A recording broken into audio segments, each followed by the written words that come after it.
Listen.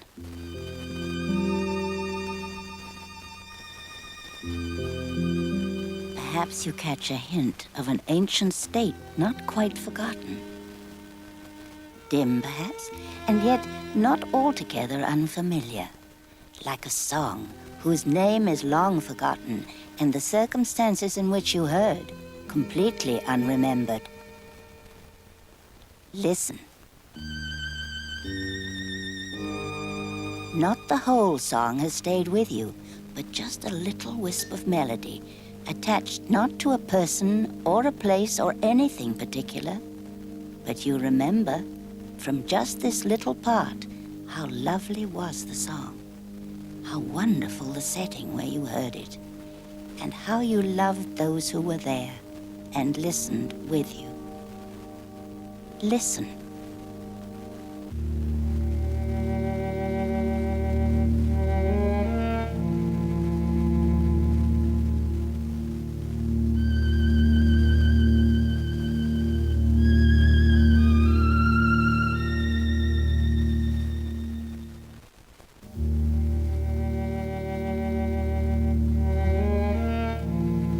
These are not ordinary books.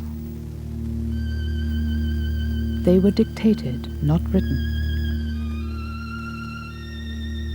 They are about love, about forgiveness, and about inner peace. They contain a whole philosophy for living in our times, and this is the story of how they came into being.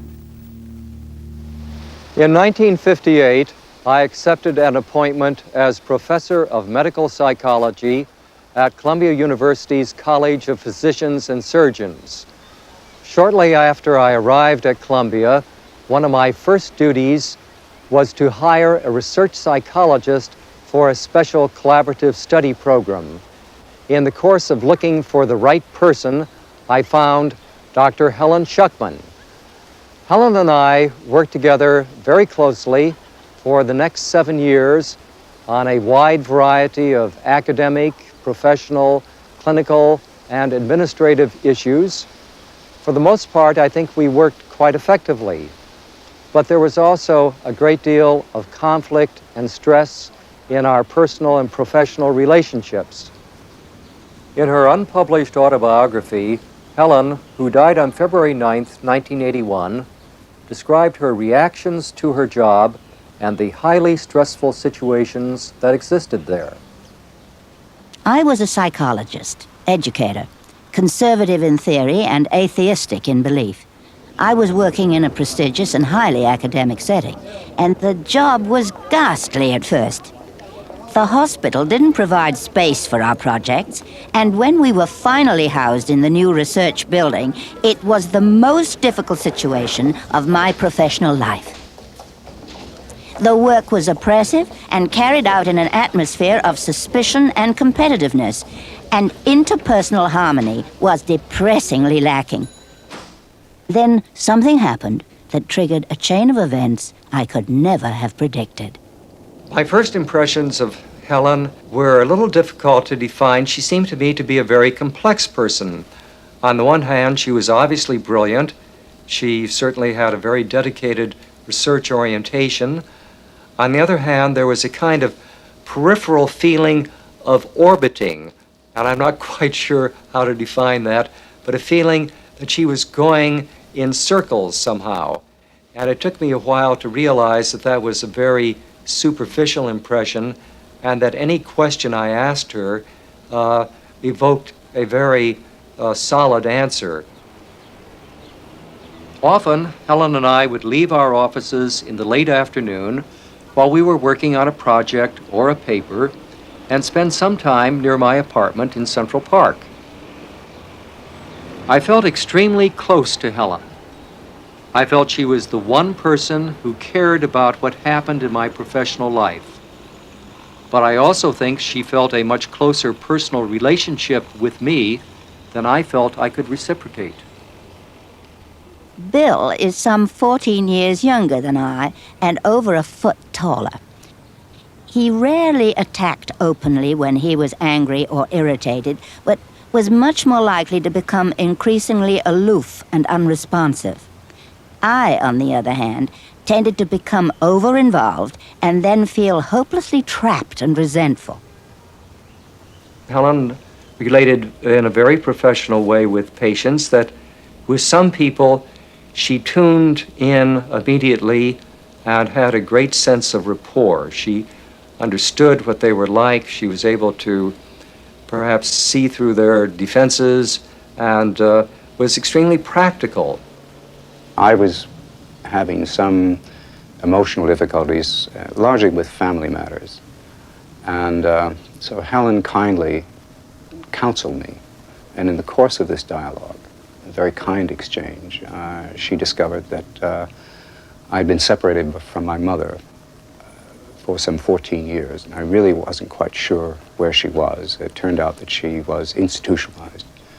And within half an hour the next day, Helen, located through some contacts in the State Department of Mental Health in New York State, found where my mother was lodged and had spoken to the physician in charge of my mother, and the following Sunday arranged for me to visit. And with Helen's support and help, I was able to reestablish a very loving relationship with my mother, first as a friend and then as a loving son. And it was so typical of Helen's concern.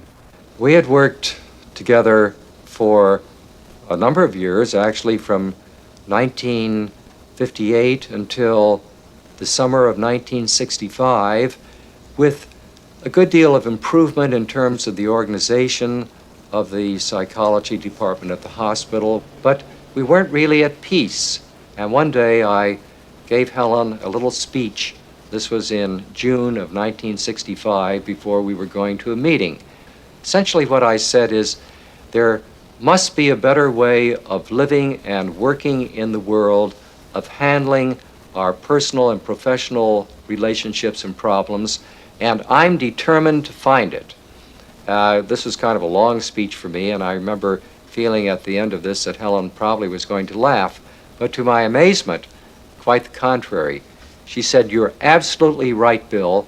We'll find this other way together." And that was the beginning of a joint commitment which the two of us made. Helen was always very much involved in her work with mentally retarded children. She found particular gratification in working with children who had these handicaps and found them especially responsive and highly lovable. On the other hand, Helen would have been the first to assure any of us that she would not have made a good mother herself and had no wish to assume that role.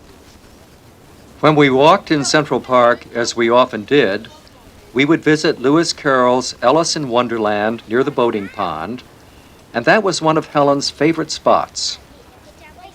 On one of these occasions, Helen told me about a recurring childhood dream from which she never quite recovered. It centered on a red and yellow rubber ball which showed up in many dreams over the years and which she equated with unhappy aspects of her childhood.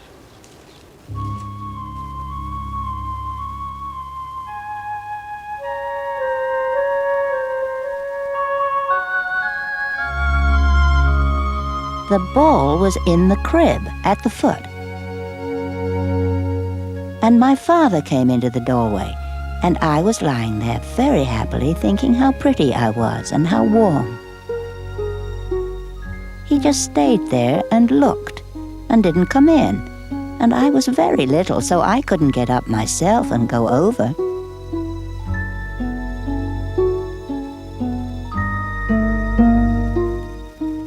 In the dream, I saw myself turn from a very pretty little girl into a very ugly one.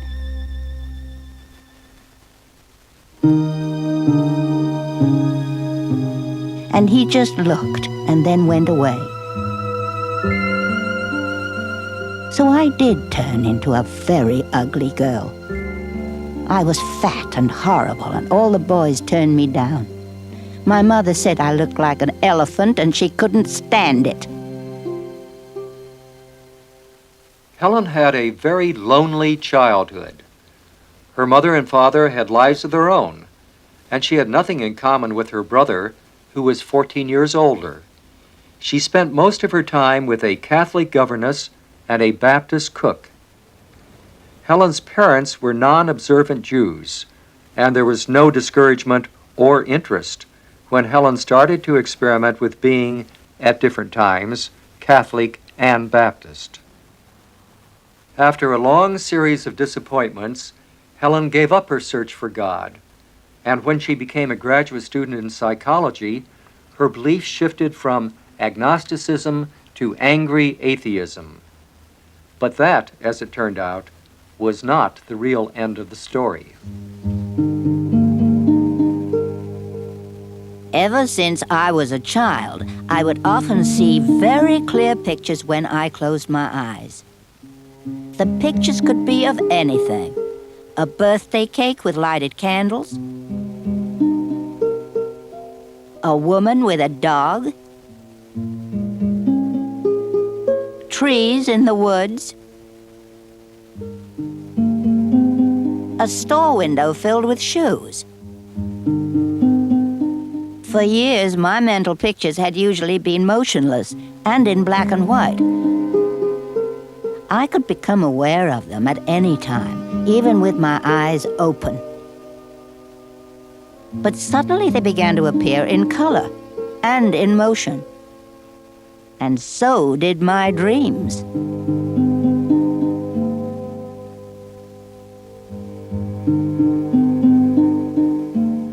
The summer of 1965 was an extraordinary summer for both Helen and me in a number of ways.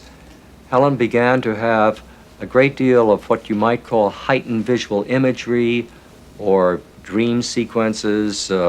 She began to experience this with considerable clarity, and I suggested that she write down these experiences as they occurred, because they seemed to have something they were saying something very important, even though we didn't know exactly what that was. One of those sequences involved being in a boat.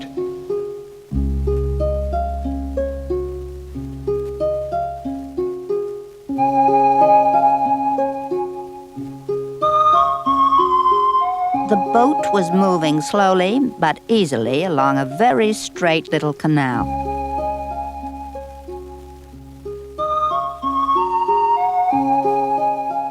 There was just enough breeze to help the boat along.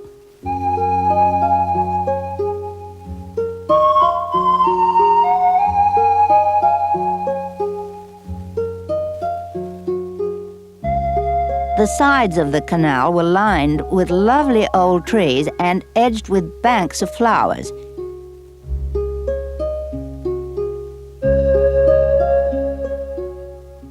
I wonder if there is buried treasure here, I thought to myself dreamily. I shouldn't be surprised if there were.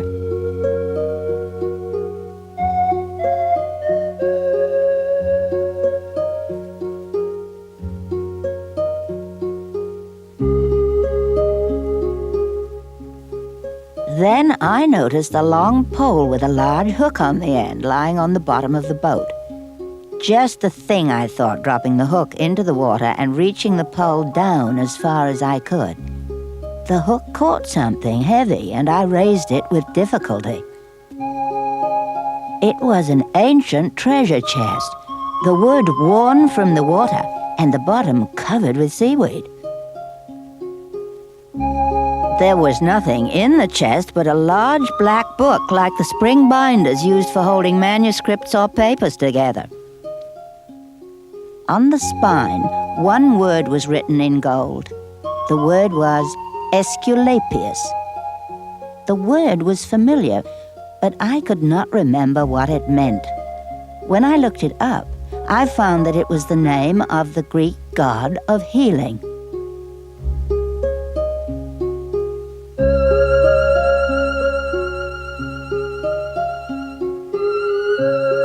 I saw the same book once more a few nights later. This time, there was a string of pearls around it.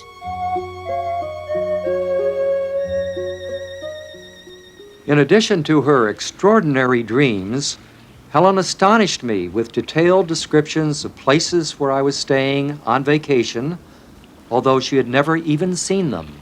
She insisted one day that a friend of mine was trying to commit suicide. We telephoned him, and she was right. Thankfully, we were able to talk him out of it. As a research psychologist, Helen couldn't understand this flood of mental imagery, these various psychic experiences that she kept having, and it had a cumulative impact on her during the summer of '65. She kept wondering, am I losing my mind? Am I going crazy? How do I reconcile this with my role as a scientist? So her conflict certainly increased enormously during that period.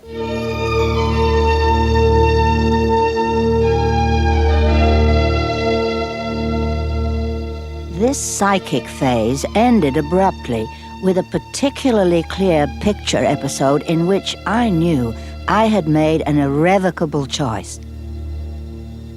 I saw myself entering a cave cut into a rock formation on a bleak, windswept sea coast.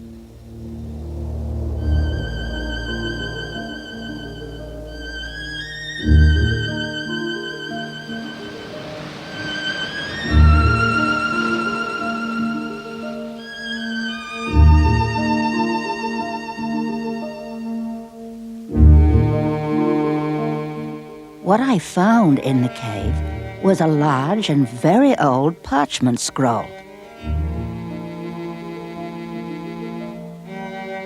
Its ends were attached to heavy gold-tipped poles, and the scroll was wrapped around them so that they met in the middle of the scroll and were tied tightly together.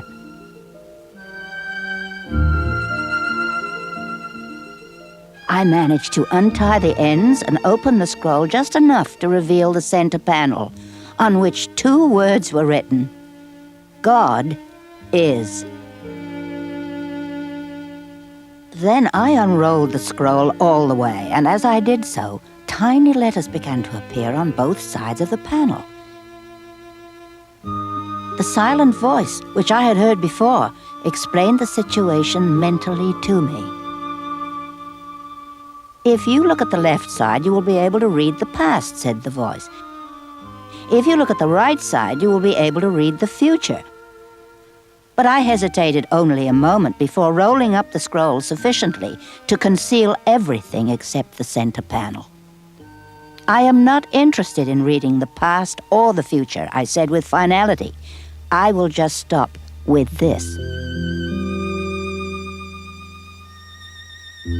The voice sounded both reassured and reassuring.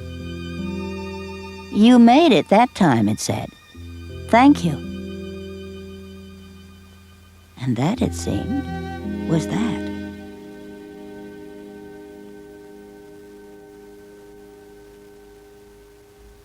During part of that summer, we were both traveling, and perhaps as a means of clarifying her thoughts on emerging spiritual themes, Helen began writing a series of letters to me.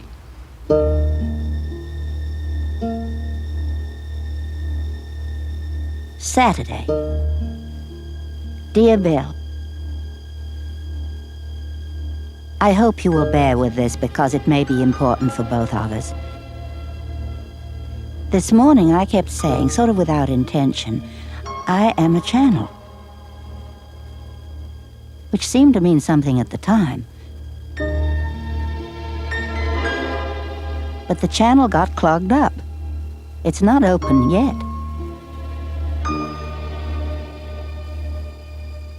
Monday. Dear Bill, one evening we were walking and my husband Louis pointed out a brain-injured boy about 12 or so who was being pushed by his parents in a carriage. There were other disabled children there too.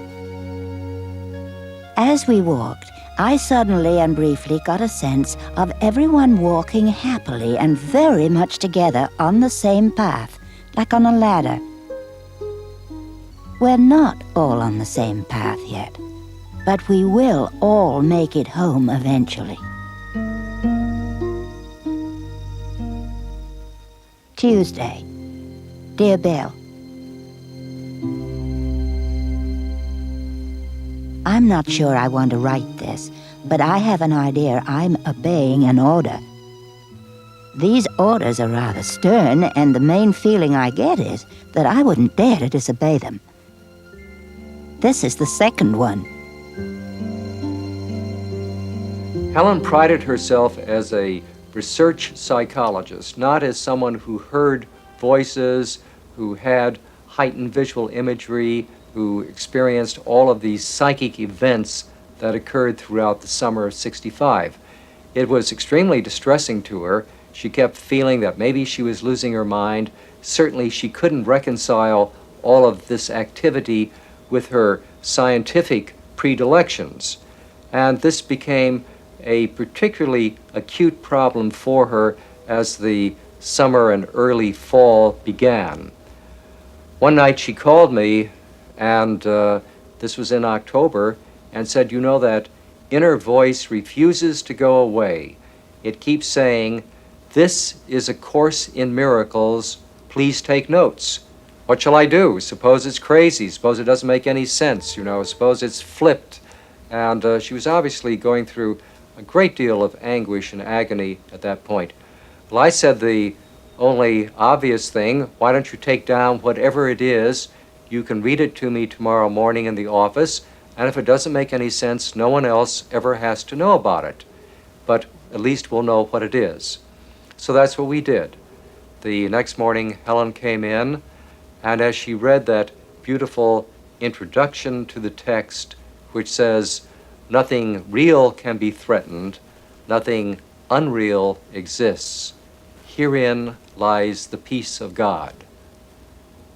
It was obvious that we were tuning in to something that could hardly be regarded as crazy, no matter how unexpected it was. This is a course in miracles.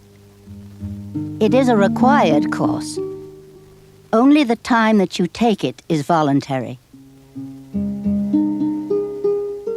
Free will does not mean that you can establish the curriculum. It means only that you can elect what you want to take at a given time. The course does not aim at teaching the meaning of love, for that is beyond what can be taught. It does aim, however, at removing the blocks to the awareness of love's presence, which is your natural inheritance. The opposite of love is fear.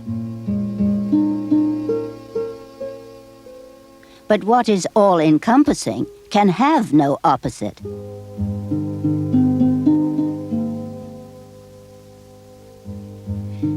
This course can therefore be summed up very simply in this way.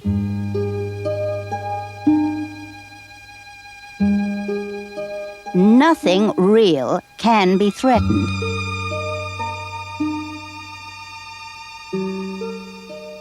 Nothing unreal exists. Herein lies the peace of God.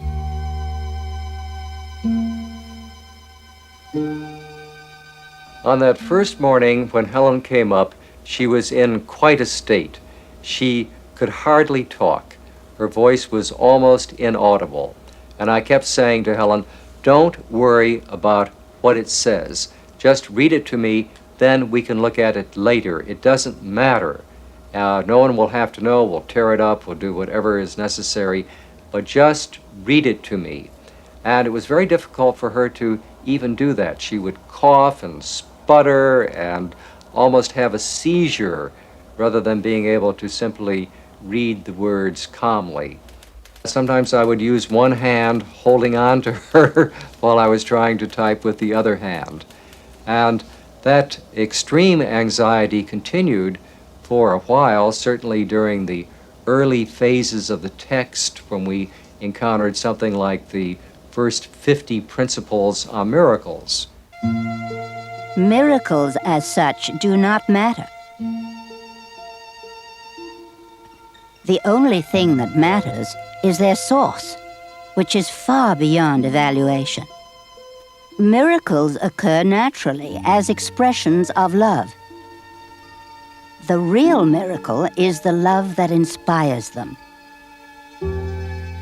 In this sense, everything that comes from love is a miracle.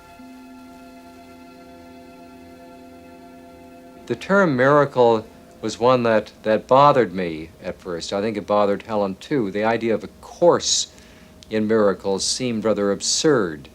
Yet, when it defined a miracle as removing the barriers to our awareness of love's presence, it then began to make sense.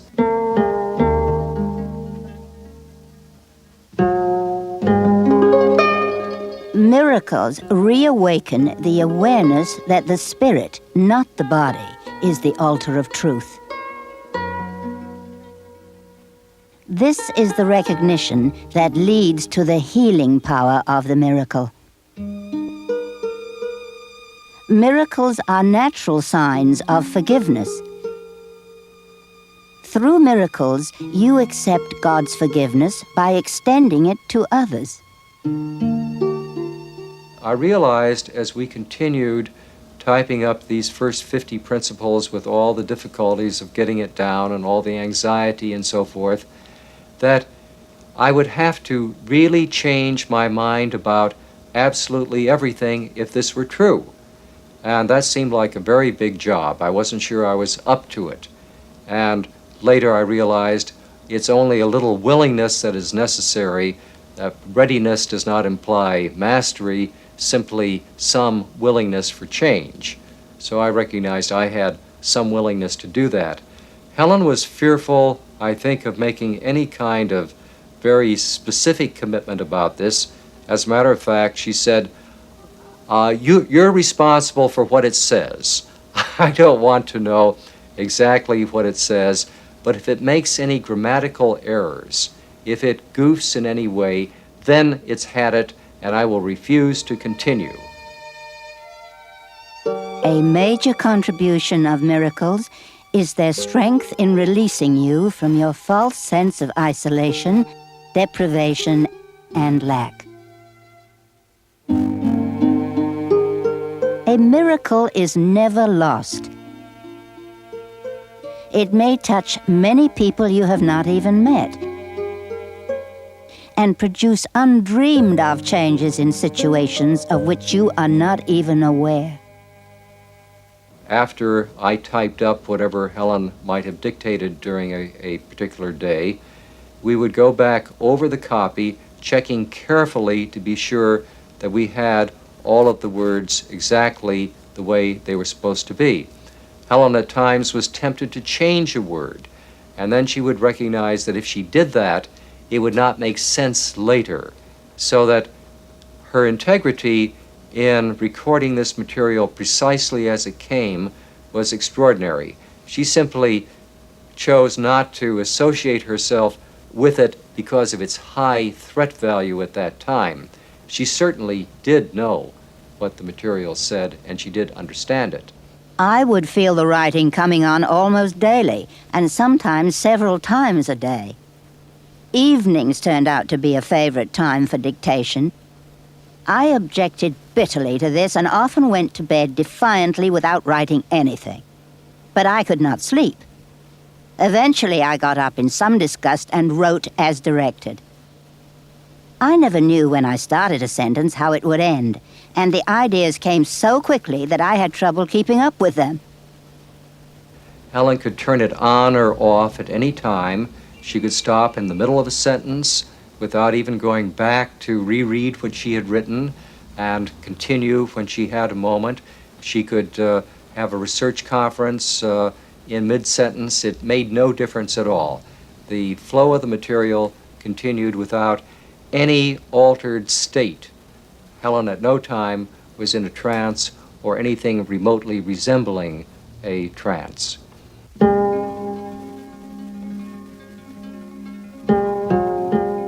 You may believe that you are responsible for what you do, but not for what you think. The truth is that you are responsible for what you think, because it is only at this level that you can exercise choice. What you do comes from what you think.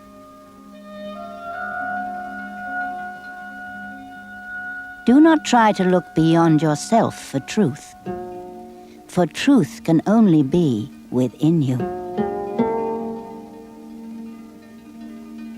At the time the course began, I would have termed myself an agnostic. I really had no interest in formal religion, but I was also aware of the deficiencies in the psychological systems of thought with which I was familiar. I recognized that somehow the emperor had no clothes, that there were so many of us going around expounding our various theoretical points of view, but there was no one who really knew how to put this together in a meaningful way to change the nature of our lives. You have but two emotions, love and fear.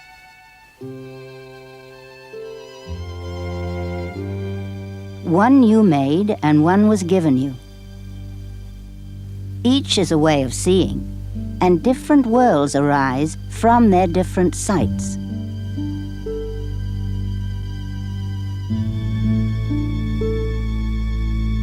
See the love of God in you, and you will see it everywhere.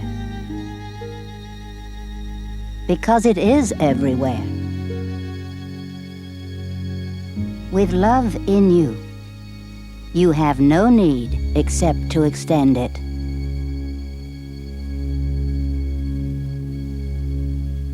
When the course began, I began to recognize that the two emotions, fear and love, which it talks about, were really the only two emotions that mattered, and that if I could learn to let go of fear, I would automatically experience love, because that is our natural reality. As I continued to practice letting go of my own defensiveness, I became aware that the course is really about undoing. It's about forgiveness, about forgiving ourselves and others for the mistakes that we have made, and not holding on to these in a way that increases our sense of guilt and unworthiness. What could you want? Forgiveness cannot give. Do you want peace? Forgiveness offers it. Do you want happiness? A quiet mind?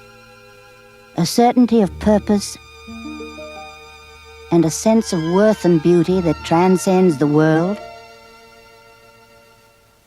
Do you want care and safety and the warmth of sure protection always? All of this forgiveness offers you. Forgive the world, and you will understand that everything that God created cannot have an end. And nothing He did not create is real. In this one sentence is our course explained. While the course came in a form which I had never anticipated, I did regard this as the answer to my question, there must be another way, and I'm determined to find it. And it seemed to me that to the extent I valued being a scientist, I should look at all the evidence before dismissing it. There was an initial reaction, can this be it? You know, is this something totally preposterous? But as I read the material, I recognized that Helen in no way could have written this material. It was totally alien to her background, to her interests, and her mode of conceptualizing abstract ideas, that there's no way she could have done this. Where did the writing come from? I did not understand the calm but impressive authority with which the voice dictated. It is largely because of the strangely compelling nature of this authority that I have referred to the voice with a capital V. At several points in the writing, the voice itself speaks in no uncertain terms about the author, Jesus. My own reactions to these references, which literally stunned me at the time, have decreased in intensity and are now at a level of wonder and acceptance. I do remember one occasion very keenly when Helen came in one day and she was really distraught. She was perhaps more distraught than I'd seen her in some time. And this was while we were perhaps somewhere in the middle of the text. And she said, this time it's really gone off the deep end. It's gibberish. It makes absolutely no sense, no meaning, nothing to it. It's absolutely impossible. I refuse to read it to you, and so forth. After I had calmed her down, why, she did agree to read the material to me, and I might quote the very end of that section. Forgive us our illusions, Father, and help us to accept our true relationship with you, in which there are no illusions and where none can ever enter. Our holiness is yours. What can there be in us that needs forgiveness when yours is perfect? The sleep of forgetfulness is only our unwillingness to accept your forgiveness and your love. Let us not wander into temptation, for the temptation of the Son of God is not your will. And let us receive only what you have given, and accept but this into the minds which you created and which you love. Amen. At that point, Helen burst into tears. The beauty of the language, the profundity of the thought, and in a sense, the equivalence of the Lord's Prayer for the Course seemed to be so clear that this was a statement in the Course very similar to the Lord's Prayer in many of its dimensions. And it made a very profound impact on Helen, as well as, of course, on me. Every once in a while, I mean, the frustration would reach the point that one or both would say in unison, why me or why us? I mean, what did we do to deserve this? And, but that passed. The import and the content of the Course was making a great impression upon them. And the responsibility of the task was very important. And if anything, I think it increased over the years. I think they reached a point of at least some accommodation to it and some sense of comfort, simply out of the organization that they developed in handling the task of transcription in an orderly way. I attribute this largely to Bill. And it was necessary to sustain Helen with this framework, the discipline of this framework. As the material developed, of course, a great deal of it became increasingly beautiful. Hundreds of pages are in iambic pentameter, Shakespearean blank verse, and when we discovered that, it was almost as if we were being given words and music at the same time. Let us be still an instant and forget all things we ever learned, all thoughts we had, and every preconception that we hold of what things mean and what their purpose is. Let us remember not our own ideas of what the world is for. We do not know. Let every image held by everyone be loosened from our minds and swept away. Be innocent of judgment, unaware of any thoughts of evil or of good that ever crossed your mind of anyone. Now do you know him not, but you are free to learn of him, and learn of him anew. Now is he born again to you, and you are born again to him, without the past that sentenced him to die, and you with him. Now is he free to live, as you are free, because an ancient learning passed away, and left a place for truth to be reborn. The first part of the material that we worked on lasted for almost 3 years and ended up as a 622-page volume.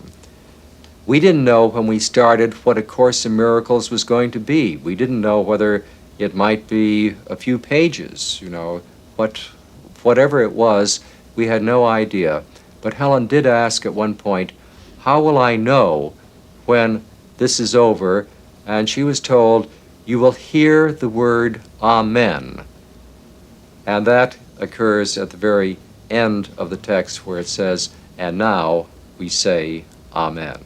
There were times when they both felt pressured, tired, exhausted, or Helen was ill with a cold or a sinus infection. And nonetheless, that didn't make any difference as far as the course was concerned. The material still came through. When the text was finished, Helen felt, as I did, that that was the completion of our assignment, and that we had plenty to do to simply try to learn those concepts and apply them in our lives. However, after a period of perhaps 9 months, Helen got increasingly restless. Then one day, she began to take down the workbook for students, which consists of 365 lessons, one for each day of the year. And that was the beginning of the second part of the course. That took approximately 2.5 years, and at the end of that, we again thought that we were finished. And after a number of months, again, of not being quite sure what would happen next, the third and final volume was announced as the Manual for Teachers. So the total period of time was approximately 7 years from the time we began with the text, including the workbook, and finally the Manual for Teachers. The journey to God is merely the reawakening of the knowledge of where you are always and what you are forever. It is a journey without distance to a goal that has never changed. You dwell not here, but in eternity. You travel but in dreams, while safe at home. By the fall of 1972, Helen and I had completed the Course in Miracles, with the exception of a clarification of terms section, which we added later. At that time, I decided to make about 12 Xerox copies of the course, keeping them, of course, hidden and secret, and available for those few people who might wander into our lives and really be interested and prepared for this material. I had no idea who they might be, and I certainly suspected that the number would be very small. Anyway, I had shared this with one of my graduate students, a Father Michael, and in the course of talking with him about his interests in spirituality and mysticism and so forth, we discovered that there was a psychologist named Kenneth Wapnick who was working in one of the New York State hospitals. And Ken Wapnick had done a doctoral dissertation on St. Teresa and schizophrenia. Now, this seemed like a very strange topic for anyone in psychology to be working on, so I was quite intrigued. And Helen and I actually met Ken in November of 1972, just before he was scheduled to make a trip to Israel. And when I did return to the States, in the May of 1973, I made a beeline for Helen and Bill's office at Columbia Presbyterian, and that was when I saw the Course in Miracles for the first time. And what they did is that Bill sat me in his office, he went into Helen's office, which was immediately adjacent to it, and Helen gave me her two most favorite sections of the text. The section For They Have Come in chapter 26, which I think is one of the most beautiful parts of the whole course, and then the final section of the text, Choose Once Again. And both of those sections almost literally knocked me off my feet. It was the most beautiful thing that I'd ever read that in addition said something. Trials are but lessons that you failed to learn, presented once again. So where you made a faulty choice before, you now can make a better one, and thus escape all pain that what you chose before has brought to you.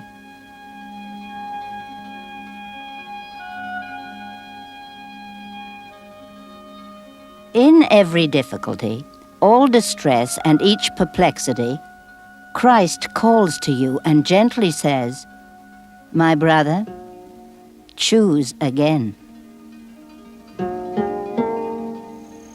Shortly after that, when I began reading the course from cover to cover, it became clear to me that my destiny was not to return to Israel and live in the monastery, which is what I thought at that point, but that I should spend the rest of my time with Helen and Bill in New York City, and that indeed is what we did. What was remarkable was that there were virtually no changes in the actual text of all the course.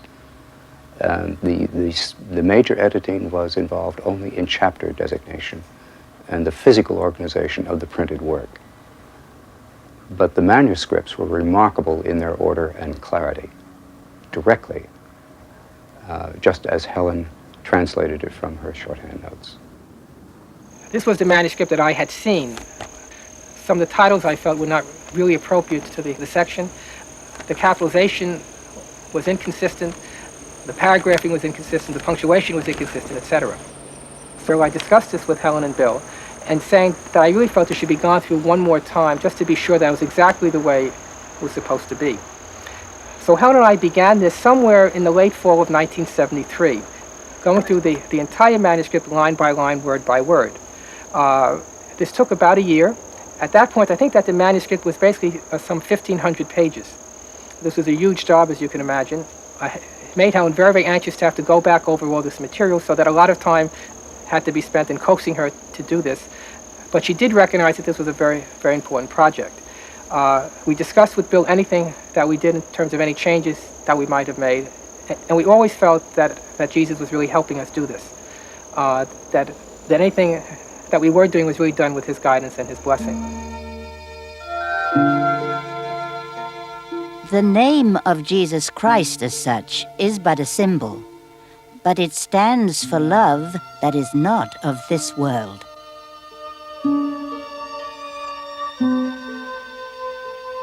This course comes from him because his words have reached you in a language you can love and understand.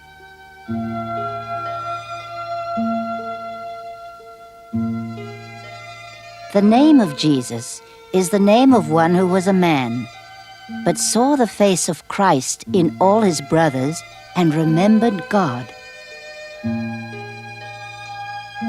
Is he the Christ? Oh, yes, along with you.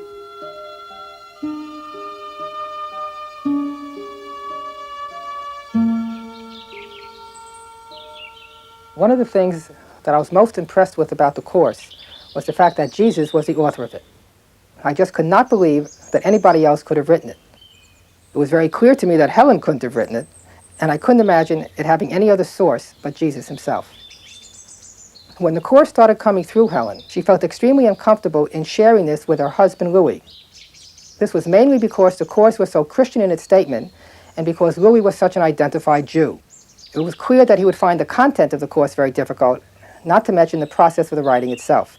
So Helen did explain to him what was happening, but omitting the fact that Jesus was the voice that she was hearing. Helen also shared some of the material with him, but carefully choosing those parts of the course that did not contain specific Christian language. Louis' response was that he was interested, that he was fascinated by what his wife was doing, and his own way was encouraging in terms of her completing this task. It was also clear to us that this course was not just given to Helen and Bill, or to me or a few other people, but was really meant for the world. But this wasn't something we felt was our job as such. So that we did feel some kind of pressure to get the manuscript finished, retyped, and then we would just wait. Helen was not comfortable with the problems of what to do with the material, how to get it published, how to disseminate it. And also she was extremely concerned, as was Bill, with what effect the knowledge of this course and its dissemination would have upon their professional lives, because they were eminent people professionally, and one professionally, one in their field did not become involved in metaphysical works of this type. It was really too radical. Helen was due for retirement from the medical center the end of June in 1975. I had already been able to extend her tenure for almost a year, but at this point she would have to resign her professorship because of age. I had been quite concerned during this period that somehow the course be in other hands than ours. It seemed to me that the course was waiting for a home, and I wasn't quite sure where that home was going to be or how we would find it. I was teaching at New York University in 1975 and feeling full up with an exciting career in what we then called experimental parapsychology or consciousness research, meeting very interesting people, traveling, speaking, and I was feeling a sort of emptiness. I didn't know why. Being full up, one should think that one would really be happy. I found myself quickly sinking into a sense of self-loathing and also a quandary of desperation. I didn't know where to turn. I felt bereft. One night I locked myself in the bathroom in my home and I went to pieces. I could say it was a form of surrender. I called out from the bottom of my heart, "Won't someone up there please help me?" And I meant it. Within a very short time, I received the help I sought, but not in the form I anticipated. A few days after, I was asked by a good friend to accompany him to meet two professors of medical psychology at Columbia University School of Physicians and Surgeons. I went with him, not knowing what to expect or why the meeting, but it seemed as if I was supposed to go. And that kind of mood continued as Bill took us inside the university where we had lunch with Bill and his associate, Hellen Schucman. I found her to be a very clever woman, very intellectual and well-spoken, quite articulate and a bit sharp, and I was intimidated. And the conversation was going in all different directions, and a little bit bemused, I found myself turning to Helen and saying to her, "You're hearing an inner voice, aren't you?" And I didn't really know what I meant. But she seemed quite startled, and she said, "I beg your pardon."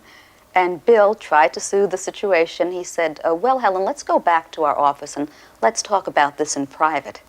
And the two of them took me back to their office and closed the door, and there we met for the first time Kenneth Wapnick. We all sat together as Helen and Bill told us the story of their last 10 years and the scribing of A Course in Miracles. I listened to the story intently, and I was there a few hours, and they had lots to tell me, and I had questions. And finally, I was anxious to see this document called A Course in Miracles in its black binder that Helen had predicted in a vision. And Helen seemed a little bit startled at that point. It was one thing telling me the story. It was something else showing it to me. But Bill opened the filing cabinet, and he told Helen that she's going to see it sooner or later. It might as well be now. And he handed her the book. And there were actually 7 volumes, but I could only see one at a time. So she handed me the text with its introduction. And I took it from her, and I put it on my lap as the others were talking among themselves. And I looked down at it. I opened up the black binder, and I turned to the introduction, and I read, "This is A Course in Miracles. It's a required course." And there was no question in my mind that I was being given a miracle and that I had asked for it. Tolerance for pain may be high, but it is not without limit. Eventually, everyone begins to recognize, however dimly, that there must be a better way. As this recognition becomes more firmly established, it becomes a turning point. This ultimately reawakens spiritual vision.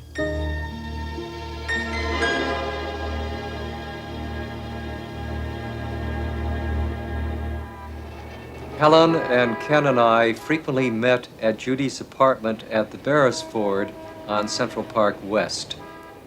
This was an opportunity for us to gather together, meet people who are interested in metaphysical ideas, particularly people who are interested in the Course, since Judy had managed to disseminate the Course in Xerox form very quickly to a large number of her friends.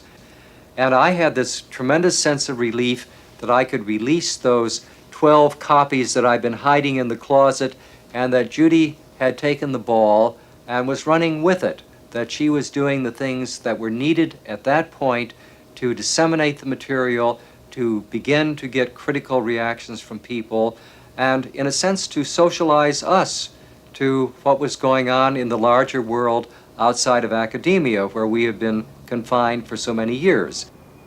We met a large number of very eminent people in California as well as in New York who were serious students of the course. All of them wanted additional copies. Everyone was dissatisfied with the fact that this was available only by rapidly Xeroxing hundreds and hundreds of pages of material. So it became apparent in the course of this that we were going to have to entertain the idea of publication. At that point, several people did come up, made offers to publish the course in its entirety, but none of this seemed exactly right. One wanted to shorten it. Another one wanted to edit it severely. Another one wanted to remove the Christian terminology. Distortions here, distortions there, and it didn't feel right. We really had a sense that this document was to stay intact, as Helen took it down, with no changes. There didn't seem to be anyone at all who wanted to do it just that way. And we resorted to a technique that we still use very actively in our lives, of asking together when we had a problem mutually that we wanted to solve. We would sit around, discuss the problem, and then close our eyes and phrase a question internally and wait for a feeling, a phrase, an answer in some form that we felt was accurate. We implored the Holy Spirit within to give us guidance. The guidance we got was that the material was supposed to be published, and soon, and that indeed it was to be disseminated, and also that it was to be kept intact. We were told, through asking, through our inner selves, that only those who were to do this, and only this, the rest of their lives should be involved, and that they would be caretakers of the information. We wondered who that possibly could be, and we looked around the room and realized there we were. But where was the money to come from? And that was the question. That was one thing we didn't have. We sat in quiet, and I remember even the date that happened. It was Valentine's Day, February 14th, 1976. Because as we sat quietly, internalizing, asking the Holy Spirit, the voice for God, to direct us and to tell us the answer to that question, I heard something so clearly that I couldn't deny it. And the answer was, make the commitment first. I knew it had to be true. So we did. We said, we will. We went to sleep that night. I woke up in the morning thinking I was a bit daft. The telephone rang. And there at the other end of the line, calling me from Mazatlan, Mexico, was a man I'd only met once. His name was Reed Erickson. He said to me, I'm studying the manuscript called A Course in Miracles, given to me by your friend Zelda Supplee. And I am so delighted with a thought system that I can truly follow, that I have been working with a group here in Mexico, studying it. And I told him I was very glad to hear that, and we chatted a bit. And he said, but you know, the form in which it is now is very unwieldy. You have to have it published in hard-covered books. And I told him, well, that is very synchronistic. That's exactly what we were speaking of. And I related to him how we had been sitting and asking for guidance on this. So I said, we're ready to go, but really, Eric, I have no idea where the funds are to come from. He said, well, that's the reason I'm calling you. I was inter-directed to sell a piece of land only last week. And your foundation has all the money it needs to publish 5,000 hard-covered copies of A Course in Miracles. Do it immediately. Beyond the body, beyond the sun and stars, past everything you see and yet somehow familiar, is an arc of golden light that stretches as you look into a great and shining circle. And all the circle fills with light before your eyes.